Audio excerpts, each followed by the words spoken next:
Update 2. Am I the a-hole for being my nephew's first word? Original post. My brother and his wife have a baby that's over a year old. He's 15 months. I regularly babysit him. I don't mind it because I'm happy to help my brother. Although his wife is a stay-at-home, so I'm not sure why I have to, but I don't want to cause trouble. I work and own a dairy farm. I asked my brother if it's okay if I take his son to work with me whenever I babysit. Otherwise, I would get nothing done. I have proper safety precautions in place, and he only comes with me in the tractor because it has a proper car seat. He said it's fine. My nephew loves the animals. He makes all kind of excited noises, and I try to encourage him to pet them when I hold him. They are all vaccinated and dosed regularly and calm. Again, cleared with my brother. So we spend a lot of time together. My brother and his wife have been trying to get him to say his first words, although it's not simple and they don't exactly make it easier.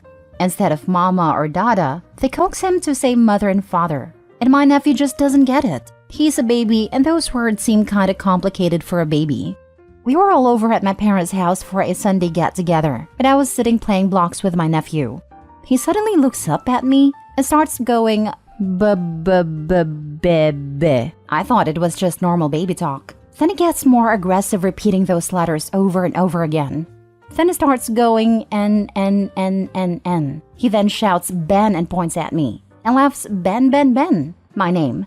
My brother and sister-in-law start yelling at me, saying I was coaching him and how I was being selfish. They immediately pick him up and my brother yells at me, "You took away his first word." That was supposed to be our moment. They storm off to another room and stayed in there for about 10 minutes and then came out and leave. But as they are leaving, the baby looks at me again and shouts my name in a playful baby voice and points at me again. My sister-in-law screams at her son. So her son starts crying then, she shouts at him more and starts crying herself and they leave. My parents think I'm an a-hole and I shouldn't have been teaching him my name. But I haven't. The only time he hears my name is when anyone else says it. Now they think I should apologize to my sister-in-law for ruining what should have been a mother's special moment. But honestly, my sister-in-law doesn't act like much of a mother. She doesn't work, but I have her son 5 days a week. Though I refuse to take him on Saturdays and Sundays because I want to get some nitty-gritty work done, and she throws fits about it. At family events, he is always offloaded to me. To play with, to feed, she pumps. Always has. I'm not judging her for not doing direct breastfeeding, by the way. To calm down any tantrums, and to change when he soils his diapers. What do you think, guys? Edit. The argument that sister-in-law had with her son went something like this. Sister-in-law, say mother. Baby. Baby noises, Ben. Then more baby noises. Sister-in-law, say mother. Baby, with tears in his eyes and kind of sobbing. B, Ben. He said Ben quietly this time. Sister-in-law, no, you idiot. Say mother now. Baby's now crying. Ben. Sister-in-law, more not so nice words that I don't feel like repeating. Say mother. Baby's now full on crying and sniffling and doesn't say anything. Then sister-in-law, brother, and baby leave. Now for the top comments before reading the update.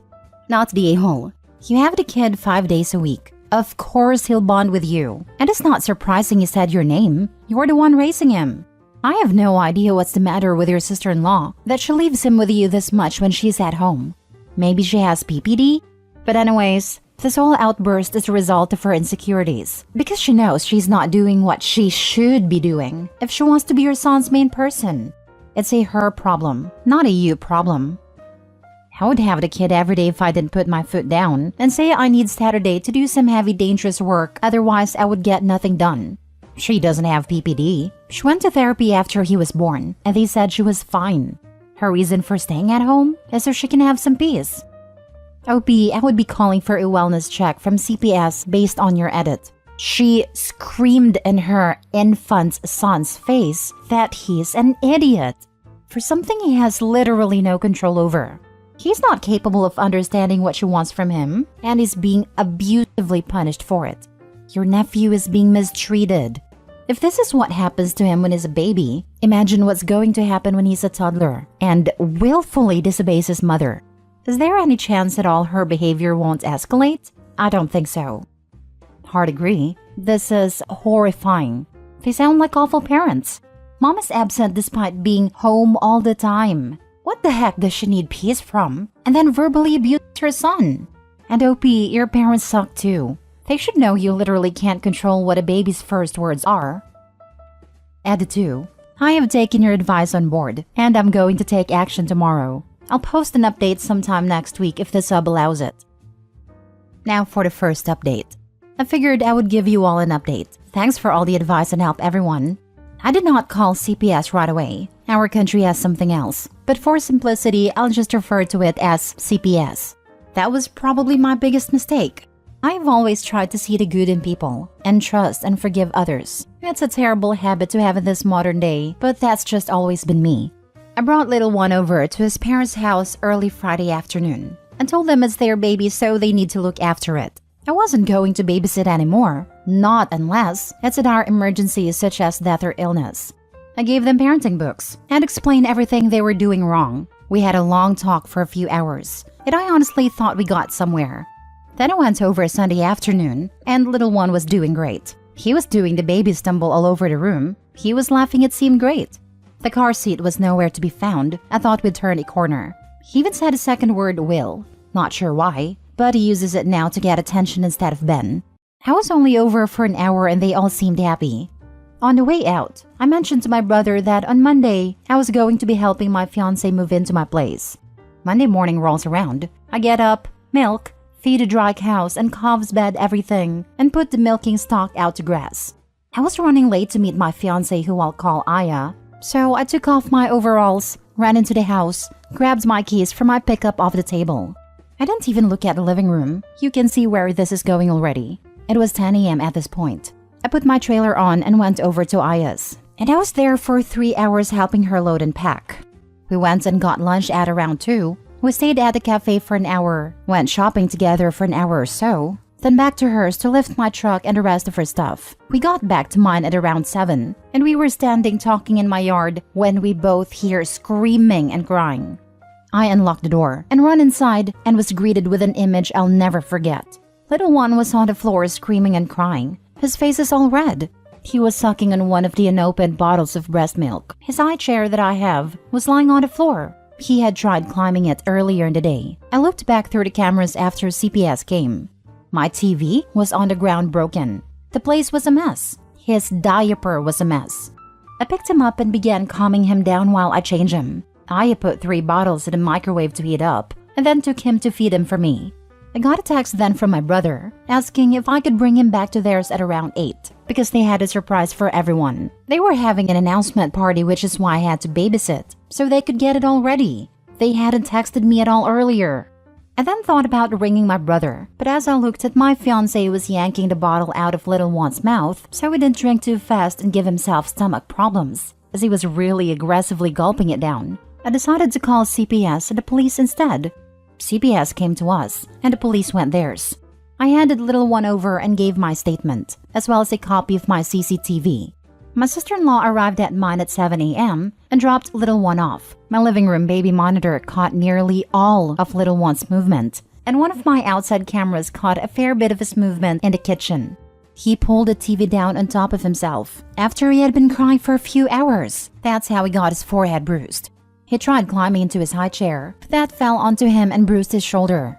He sat in the car seat I have on the living room floor, took it out of my truck to make room for boxes, and just screamed my name. And then just screamed nothing as his voice was hoarse by this point. What was sister-in-law's surprise, you wonder? Well, it's nothing. Only that she's pregnant again. Because in her words, the first one was a breeze and she wants a daughter.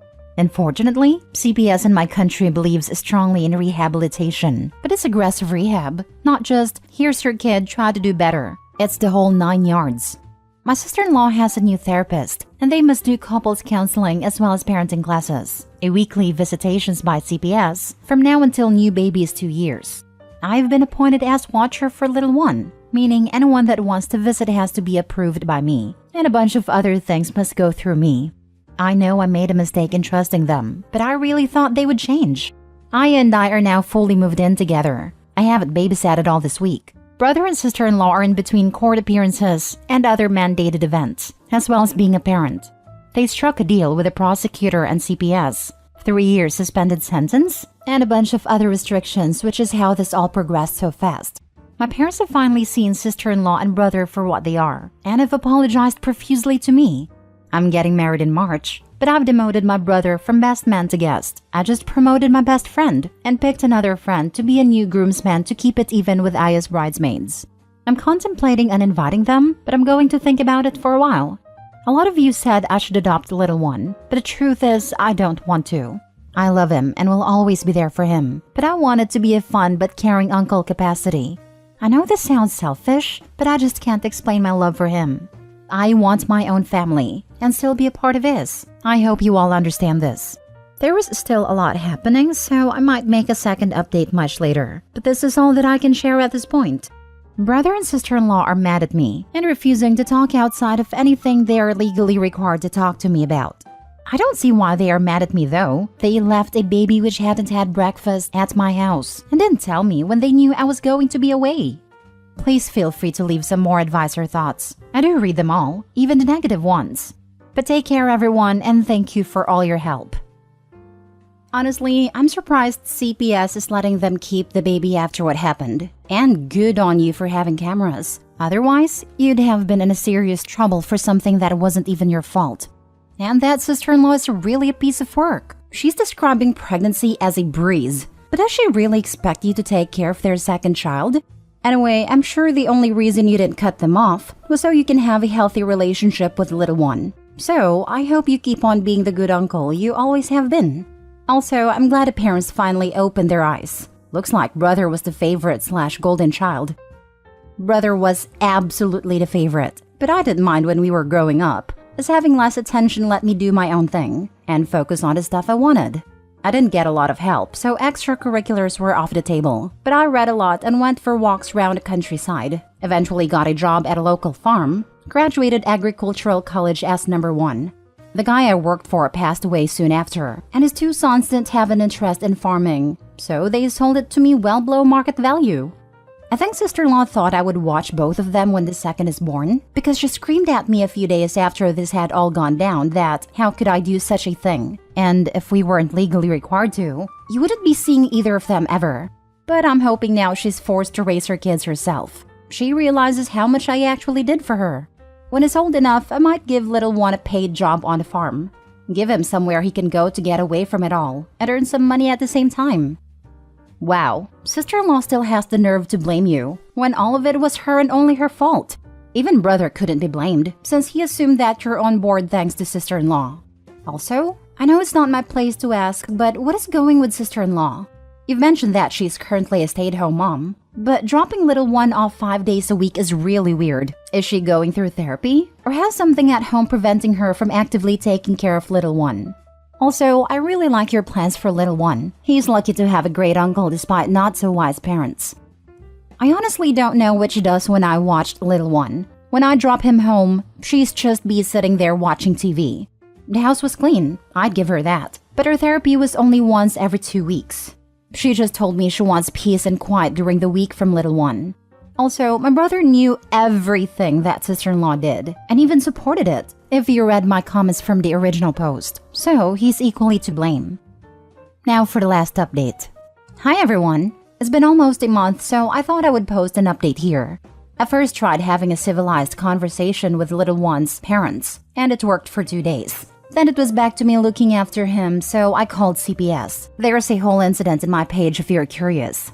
Sister-in-law is unfortunately pregnant again, because apparently raising the first one was simple and easy. She also used the word breeze. CPS has them on a strict regimen with regular therapy for them all, and classes for the parents. Sister-in-law's new therapist has diagnosed her with narcissistic personality disorder, as well as a few other things, but not PPD, surprisingly. I didn't mention it in the original post because it wasn't relevant, but I was engaged at the time. I'm not anymore though, cause I'm married. I invited little one and his parents. He has said a second word Will, though he doesn't know any people called Will. And he hasn't really said my name much, and his physiologist thinks it's because he associates it with yelling at him now. But he said it at my wedding, along with a new word that I definitely didn't teach him. There was a quiet moment when my best man pressed the mic to my wife's maid of honor, and little one chose that moment to demonstrate his vocabulary. Ben, Will, Everyone started laughing, except his parents, who were mortified because they see themselves as better than everyone else. They did try to blame me for the F word, but it's not my go-to swear word. Bastard would be my main choice. His parents are doing better. My brother was the golden child, but has fallen out of favor with my parents since CPS was called.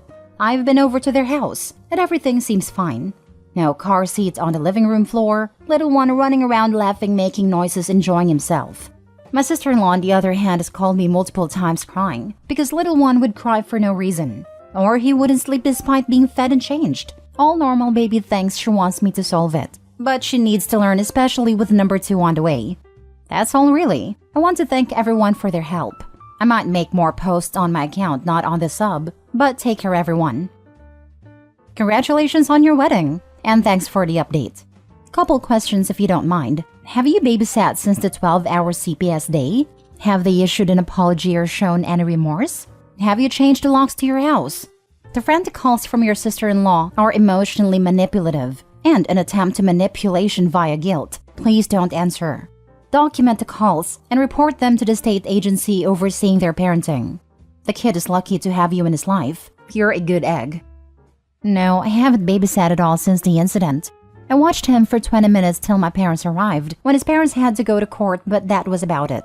The only ones that have apologized are my parents. Brother and sister-in-law are still angry with me. Although since sister-in-law is a diagnosed narcissist, I will probably be waiting a while. As for brother, in my whole 25 years of living, I've never heard him say sorry.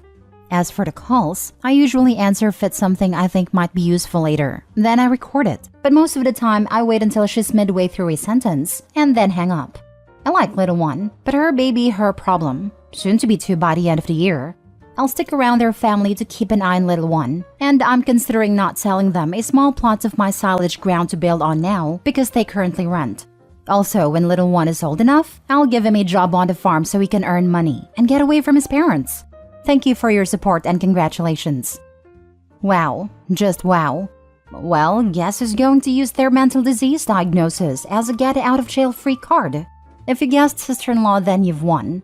Good on you for setting boundaries. It all honestly thrilled upon how they are going to manage the second child.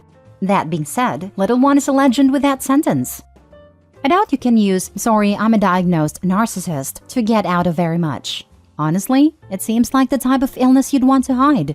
My best man/best friend paused for a moment after little one shouted, before saying, little one knows what weddings are really about.